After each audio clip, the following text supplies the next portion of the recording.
Hello. In chapter 3, we're going to talk about selections. Some of the things that we're going to introduce the Boolean variable, and then we're going to talk about if statement, two-way if statement, nested if statement, and then we're going to talk about errors and pitfalls in if statements. I will introduce one method in the math class, which is the random method, and we're gonna see how that works. I'm not going to go in details in with the cases, but that's something that you can look by yourself if you're interested. But I will go over several concepts that we need to understand in this chapter, like also logical operators. That way we can combine conditions, the switch statement. I mean, this will be in other videos. I will not fit everything in one, and then how to write conditional expressions. Then we're gonna also talk about formatting. I'm just gonna go right ahead to Eclipse. I'm gonna show you the program that I basically finish off with chapter 2. In this one, if you guys recall, we discussed or we calculated the area of a circle, and we allow the user to enter the radius, and then we calculate the area. Right, so I'm just gonna run it again to refresh, and then if I enter a radius of 10, I should get 314.15, which makes sense, right?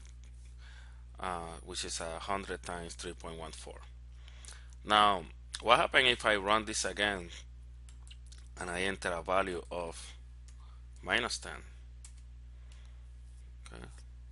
I get 3.14, right? And then I get the same area, which you might think is okay. But having a negative radius, that doesn't make sense. So you have to basically make the program robust. Okay, and in this case, then we're gonna have conditions, and that's why we're gonna have the if statement. So here you can see we have a one-way if statement, and technically we're gonna have our expression, okay, where we're gonna compare the radius, right? So if the radius is greater than 0, then it's gonna default to true, and then in the true condition, then we're gonna then calculate the area, or we're gonna and then display the area. If it's false, basically we're gonna bypass the true statement and then continue. We're not going we can print or display saying you have an invalid radius, right? So we're gonna see how that actually works. Okay. So I'm just gonna go to Eclipse. Technically, before the calculating area, okay, so this area here is basically my true portion. Okay, so I can identify here and say this is the true portion of the if statement. Okay, just for my knowledge. Okay, so after I enter the radius, I'm just gonna have my if condition. So here I can say decide if the radius is valid. Okay, and then I'm just gonna continue and say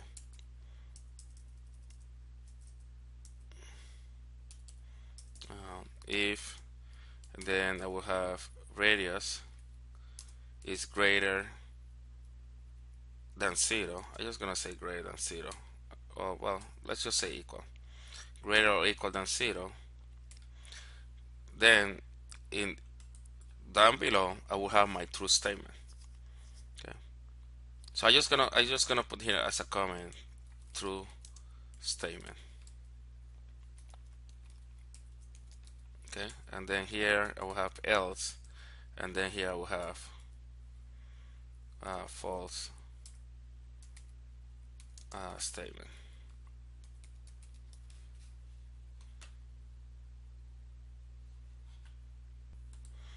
Okay, so I'm just gonna continue here. You see I have an error statement. Basically I don't have anything under my true portion. So what I'll do, I'm not going to retype stuff, so I'm just gonna move it here. Okay, so you can see this is my true statement. So technically it's gonna calculate the area if the radius is greater than 0. Okay, One of the things that you will see here that is not indented, right? So I like to always indent things the way I line it, so it's easier to read. So I'm gonna press Control A and Control I, and you can see that now the area calculations is under the if statement. Okay, I will talk about some more formatting as I go along. Okay, and then here on the under my else, right? Because now if it's less than 0, I can just basically display. Okay, uh, you uh, you enter a negative value. Okay, try again.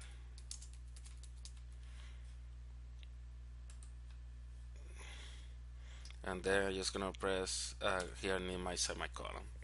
Okay, so now if it's greater than 0, this is wrong, by the way. I'm gonna tell you why, and some of you guys might know why, right? So so here, if it's greater than 0, it's gonna calculate my area. If it's less than 0, it's gonna display you enter a negative value. Try again. Okay, now I'm just gonna run this again. Okay, here I have an error. So okay, and here the issue is that here in this case, if it's less than 0, okay, like in here, the value might not be calculated, right? Which is what you have here, right? So this will only work well if I didn't have this, if I had this outside my if statement. Okay, so there is a chance that this guy, the area, will never get to be calculated. Okay, so that's why here one of the ways of solving this is initializing the value, right? So here you can give a default value and say area is equal to 1, for example. Okay, and now you see my error goes away, and then I can try it, because now if the radius is less than 0, at least area is going to be equal to 1. It's just going to display that. Okay. Okay, so now if I enter my radius, let's try -10. Okay, look at this, area is equal to 1. Why is that? Because the formula it never gets applied here under the else statement. Okay, so there are several things that we need to do, right, to get this right. One of the things that you can do is just basically move this display inside the if statement. Okay, so that way it doesn't display um, if you enter a negative value, right? This statement will never show up, right? So now I'm just gonna take this guy and move it. Okay, and notice why it's important to understand what we're doing before we start coding. Okay, so I'm just gonna move this guy here. Okay, and now here I have an issue. Okay, because now these multiple statements that I have, okay, they are not under my if, right? So for example, if it's greater than 0, this guy will get executed, but this guy is not under this block. So the way you solve that is that you need curly brackets. Right, so I will put a curly bracket here. I will put another curly bracket here. So now I put all these statements under the true portion of my if command. And to be honest, I like to also use curly brackets here and here, although they are not needed. Okay, but it helps me visualize, what is under this block. And if I get to add more commands, okay, like command number 2 and command number 3, I'm able to follow, right? And I will never get an error. Okay, so now when I run this, right, so now if I enter a radius of 10, it will display. Okay, now if I run again and I enter a radius of -10, it's gonna tell me that I enter a negative value, right? So this is the true portion and this is the negative portion. Okay. One other thing that you can do is introduce a Boolean variable. A Boolean variable, or the data type, has either values of true or false. And you can use those for for flagging things. Okay, so for example, let's look here some comparisons like radius less than 0. Let's say if you enter a radius of 5, then this will be set to false. Okay, in this case also false. In this case it's true and true when it's greater. Radius equal, notice that equal is a double symbol or double equal symbol, is also false. Okay, and also you have the not equal, true, right? So you can use a combination of these comparisons to have either true or false condition. Okay, so let's see another way that we can tweak this introducing a Boolean variable. So let's say that here I just gonna create a Boolean variable. I'm gonna call it right input, right? Just to know if the user entered the right input, and then I'm gonna assume that this is true. Okay. Now here,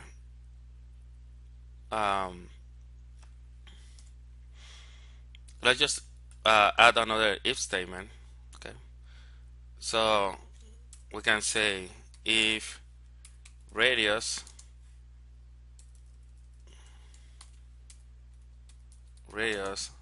uh, less or equal than 0.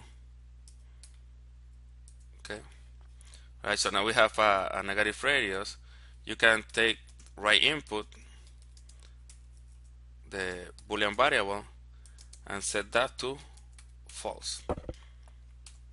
Okay, so now it will toggle from true to false. And then here, instead of using radius greater or equal than 0, you can set this to your Boolean variable, right input. Okay, and this will work the same. Okay, enter radius. So now let's try -10. You can say you enter a negative value. Try again, and you will say, I mean, it's the same. What does it matter? Because several things. When you look at right input, let's say any type of user, right? Let's say your manager, anyone will come and look at this. They will understand, in what are you basing your decision, right? So when they look at right input. Oh, okay, you are saying if the input is not correct, it will be set to false, whatever the condition is. Sometimes your condition might be more complicated than this, right? Let's say radius is less than 0 and the user is not from this department, or the weight is greater than 200. The combination of those things might give you a wrong input, right? You decide that. Also, the right input might change along the program. So you might want to say, okay, if you are in this portion of the program, set right input to false. And then you will be able to control better your program, right? So this here, basically I call this a flag, right? So you will see, so this is using a flag, and you will set that flag to either false or true depending on what you want to do. Okay. Let's look at at another program. Let me move my PowerPoint here. So here we have let's go back to Eclipse. Let's look at this guy, the addition quiz. I'm just gonna show it. So in this case we have two numbers. Okay, so we are using the system time. So here we have the mod function, and here we have also the time function times 7, and we use the mod again. This is just to generate two different numbers. Okay, one is gonna be a multiple of 7 of the other number, and then based on those two numbers, the user is gonna enter the solution. Okay, so what is it's gonna ask what is number 1 plus number 2. The user enter the answer here, and then technically it's gonna tell you if you are right or wrong, right? So here we have a Boolean operator. Technically we're gonna get your answer, and we're gonna compare that to number 1 plus number 2. So it's gonna tell you that your answer is if it's true or false, right? Because this will default to true or false. Okay, so let's run this. Let's see how that works. Okay, interesting. 0 plus 0. Let's go again. Okay, 2 plus 4. So here, if you enter 5, you see here, because 2 plus 4 doesn't compare to 5, so it's gonna give you false. Let's run again. So now let's go with the right one, 14, and then you got it to be true. Okay, so this is a simple way of having a statement. Let me just reinforce one concept here. Okay, so this the here the textbook said that this is wrong, right? Just having the curly brackets. Okay, oh no, sorry, it's wrong because you are missing the parentheses. Okay, so you can see here this is the right statement. You need to have the parentheses. You can have the curly brackets. Now here you have two options, either having the curly brackets or no curly brackets. I prefer this, and I would highly recommend that you do this one. The reason is, if you want to add more statements in between, because your program will always change, that's just guaranteed, then you can freely add statements here and then look at the brackets. Also look at the indentation. This is important. Okay, so easier to read. Okay, so make sure that you follow on that. Okay, so let me stop that. No, I think I will continue with the video. No, I will stop, and then I'm just gonna break it into something else. So watch for the second part of the video.